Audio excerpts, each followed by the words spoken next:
So guys, here you go. Welcome back to our channel SSSI. Just a few hours ago, I've uploaded a video regarding SSS CGL 2022 notification क्योंकि इतनी खुशी मुझसे रहा नहीं गया, मुझे आप लोगों के साथ शेयर करना ही था।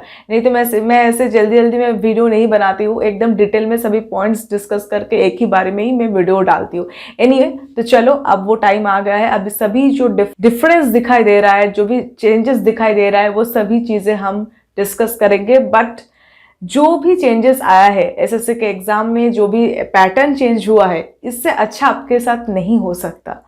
ये एक जो कंप्लीट एक रिवोल्यूशन आ गया ना एसएससी के ये एग्जाम पैटर्न में, ये आप लोगों के लिए बहुत ही अच्छा होने वाला है। हालांकि वो बाद में हम डिस्कस करेंगे कि क्या अच्छा है क्या बुरा है, ठीक है, वो बात के लिए छोड़ देते हैं। पहले जान लेते हैं कि चेंजेस क्या है, डिफरेंसेस क्या है, वो अच्छे से जानना बहुत जरूरी है क्योंकि आप लोग तो एग्जाम देने वाले हो, एस्पिरेंट को सभी चीजें पता होना चाहिए। एंड ऑफ कोर्स कोई भी रूमर्स में मत जाना क्योंकि अभी जो चेंजेस आया है इससे रिगार्डिंग बहुत सारे ऐसे नेगेटिविटी स्प्रेड होगी, ठीक है, बहुत सारा नेगेटिविटी, बहुत सारे रूमर्स स्प्रेड होगा, तो उसमें आप बिल्कुल ध्यान नहीं दो। आपका ध्यान सिर्फ सीजीएल 2022 में ही होना चाहिए, ठीक है। तो जो भी चीजें हैं वो हम एक एक करके देखेंगे। ओके, पहली तो ये खुशखबरी है कि आपका जो क्रूशियल डेट है, मतलब आपका जो डेट ऑफ बर्थ है, वो 1/1/2022 मतलब 1 जनवरी 2022 को कंसिडर किया गया है, जो कि बहुत ही अच्छी बात है क्योंकि ये एक्सपेक्टेड नहीं था। This is unexpected. ओके, सो ये तो फर्स्ट खुशखबरी है, ये बहुत ही अच्छा हुआ।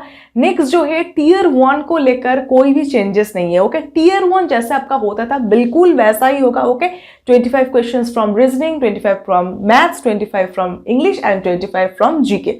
जैसा आपका पहले का सीजीएल में पैटर्न था बिल्कुल वैसा ही फॉलो किया जाएगा टीयर 1 के एग्जाम में। ओके, सो टीयर 1 को लेकर कोई भी झंझट नहीं है। अब आते हैं टीयर 2 में। ओके, सबसे बड़ी बात तो ये है कि टीयर 3 टीयर 4 बिल्कुल गायब है ही नहीं। ओके, तो पूरा जो एग्जाम प्रोसीड्यूर था वो पूरा आधा हो गया। जो रिगोरस प्रोसीड्यूर था, 4 एग्जाम आपको देना ही पड़ता, एक के बाद एक चलता ही रहता है। एग्जाम देना है, लिस्ट निकलना है, उसमें सर्च करना है अपना नाम है कि नहीं, अगर नहीं है तो गया, फिर से स्टार्ट करना है गाड़ी। ओके, तो ये झंझट ही नहीं है, पूरा झंझट दोनों एग्जाम में खत्म। ओके, 2 टीयर में खत्म है, ठीक है। तो इसलिए ये सबसे अच्छा बात है इसमें कि टीयर 3 टीयर 4 ही नहीं है। ओके, तो टीयर 2 थोड़ा सा कॉम्प्लिकेटेड हो चुका है। कॉम्प्लिकेटेड नहीं है, शुरू में नया नोटिफिकेशन आया है इसलिए थोड़ा सा कॉम्प्लिकेटेड लग रहा है आप लोगों को, बट ऐसा कुछ है नहीं।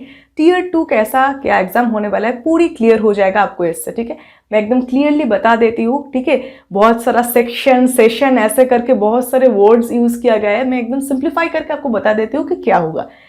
टीयर 2 में सभी सब्जेक्ट्स इंक्लूड किया गया है। जैसे कि पहले आपको इंग्लिश मैथ्स था, अभी English maths reasoning GK and उसके साथ साथ computer and data entry skill test भी इंक्लूड किया गया है। ओके, सो फर्स्ट आते हैं कि ये जो टीयर 2 है ये कितने टाइम का एग्जाम होने वाला है। ये आपका टोटल 2.5 आवर्स का एग्जाम होने वाला है। ओके, 2.5 आवर्स का एग्जाम होने वाला है। आपका ये सेशन वाइज होगा। फर्स्ट 1 घंटे में आपको होगा maths and reasoning. Okay, first 1 घंटे में आपको मैथ्स एंड रीजनिंग होगा। नेक्स्ट 1 घंटे में आपका इंग्लिश एंड जीके का क्वेश्चन होगा।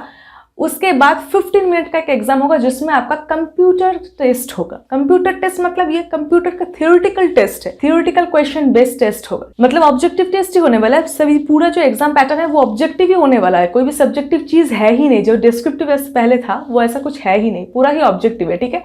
सो नेक्स्ट 15 मिनट्स में आपका कंप्यूटर का एग्जाम होने वाला है, थियोरेटिकल टेस्ट, एंड उसके बाद लास्ट जो 15 मिनट है वहां पे आपको डेटा एंट्री स्किल टेस्ट होने वाला है। ओके, जो आपका पहले टीयर 4 में होता था। ओके, पहले का सीजीएल पे जो टीयर 4 में होता था वो अभी टीयर 2 में ही लास्ट जो 15 मिनट में वहां में आपको हो जाएगा। ओके, पूरा सेम क्लियर है, मैंने एकदम सिंप्लीफाई करके आपको बता दिया।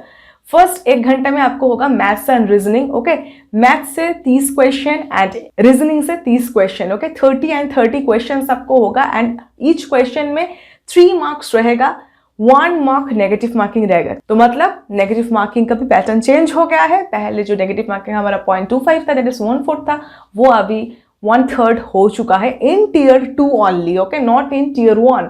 टीयर 1 में जैसा था 1/4 था वैसा ही रहेगा। टीयर 2 में आपका 1/3 नेगेटिव मार्किंग हो गया है। ओके, तो 1/3 नेगेटिव मार्किंग के साथ साथ हर एक क्वेश्चन में आपको 3 मार्क्स अलॉट किया गया है।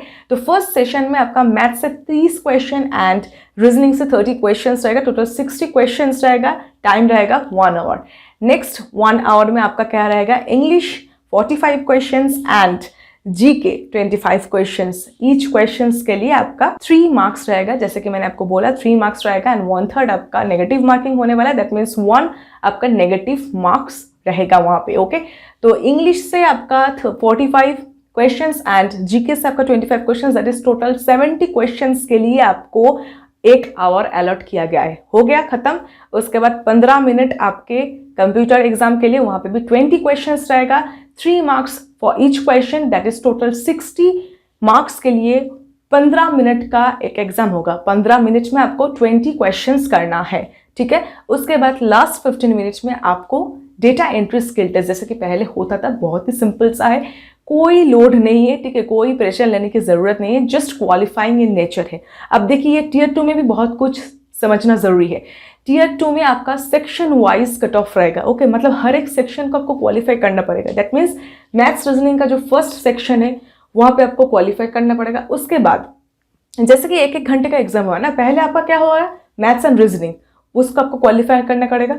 नेक्स्ट आपका क्या हुआ है, इंग्लिश एंड जीके, वो वाला जो सेक्शन है उसको आपको क्वालिफाई करना पड़ेगा। उसके बाद कंप्यूटर, उसके बाद आपका DEST। ओके, अब ये जो 4 टोटल सेक्शन वाइज आपका एग्जाम हुआ ना, ये सबको आपको क्वालिफाई करना पड़ेगा, ठीक है।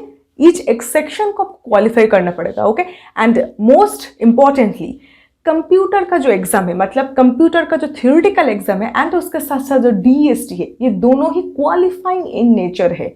समझ में आया, क्वालिफाइंग इन नेचर, मतलब इसका जो मार्क्स है, आपका जो 20 क्वेश्चंस का जो 15 मिनट्स का एग्जाम होगा, उसका मार्क्स आपका ऐड नहीं होगा। मेरिट लिस्ट में जो आपका नाम आएगा उसमें आपका ऐड नहीं होगा। Okay, and last but not the least, कि tier 1 is qualifying in nature, मतलब टीयर 1 में आपका जो स्कोर होगा वो आपको ऐड नहीं होगा। आपका सिर्फ टीयर 2 का जो मार्क्स है वही मेरिट लिस्ट के लिए कंसीडर किया जाएगा। एंड उसमें भी आपको समझना है, टीयर 2 में सिर्फ आपका फर्स्ट जो 4 आपने सब्जेक्ट दिया है, दैट इज मैथ्स रीजनिंग एक हो गया सेक्शन, इंग्लिश जीके एक सेक्शन हो गया, ये 4 का मार्क्स आपका कंसिडर किया जाएगा, क्योंकि कंप्यूटर का जो मार्क्स है वो क्वालिफाइंग इन नेचर है। ओके, एंड उसके बाद DEST भी क्वालिफाइंग इन नेचर है। ये सभी एग्जाम्स सबको देना पड़ेगा, mandatory in nature. Okay, add नहीं होगा, but DEST is mandatory in nature, सबको देना पड़ेगा, ठीक है। एंड उसके बाद जो होता था टीयर 3 टीयर 4 वो होगा ही नहीं। तो हो गया खत्म, टीयर 1 एंड टीयर 2 में पूरा प्रोसीड्यूर खत्म। सबसे फर्स्टेस्ट प्रोसेस होने वाला है ये CGL 2022 and good luck, I wish you all the very best. I think this is the best thing can ever happen to you. Okay, अभी आप लोगों को शायद समझ नहीं आ रहा है, एनीवे बाद में हम इसके बारे में डिस्कस करेंगे। अभी जल्दी से फॉर्म आप 1-2 दिन का अंदर अंदर ही भर लीजिए। बाकी बातें और भी सारे और बहुत कुछ बातें हैं जो आपके साथ डिस्कस करना बहुत जरूरी है, वो हम नेक्स्ट वीडियोज में करेंगे। तब तक के लिए बहुत अच्छे से पढ़ाई करते रहिए। That's all, thank you.